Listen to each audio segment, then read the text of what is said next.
Welcome into Action News at 11. Thanks for joining us. Day 24 of the government shutdown, and here's just some of the impact. Nearly 1.5 million Ohioans are set to lose November SNAP benefits because lawmakers in Washington can't or won't compromise. And it's increasing concern, and a lot of it among those relying on the federal food assistance program. 13 Action News anchor Gerald Harris is following the latest developments and what it could mean for Ohio.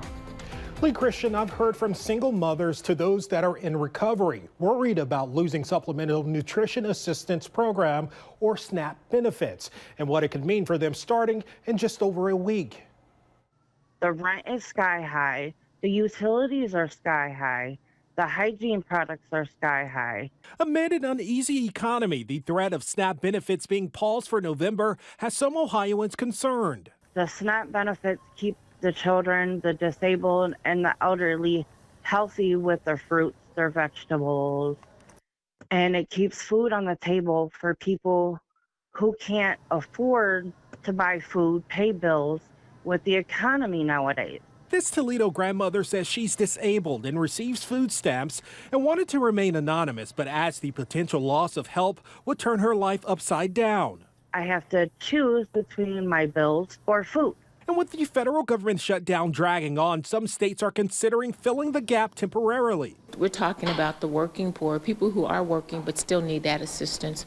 We're talking about the elderly, those that are disabled, but most importantly, we're talking about our children. State Senator Paula Hicks Hudson is looking to address the possible lapse in funding by introducing a bill that will allow the state to use money from the rainy day fund to fill the gap. This chaos that's being created in Washington is being pushed down to the local level to individuals. Senate Bill 305 instructs the Director of Job and Family Services to certify to the Director of Budget and Management the amount necessary to continue to fund SNAP and TANF programs. The amount is what would have been received from the federal government. One of the fundamental roles of government is to provide and to make sure that its people are safe. Governor Mike DeWine's office tells us that the fund is used to support the state's current budget, and it can only be accessed if state lawmakers pass legislation to do so.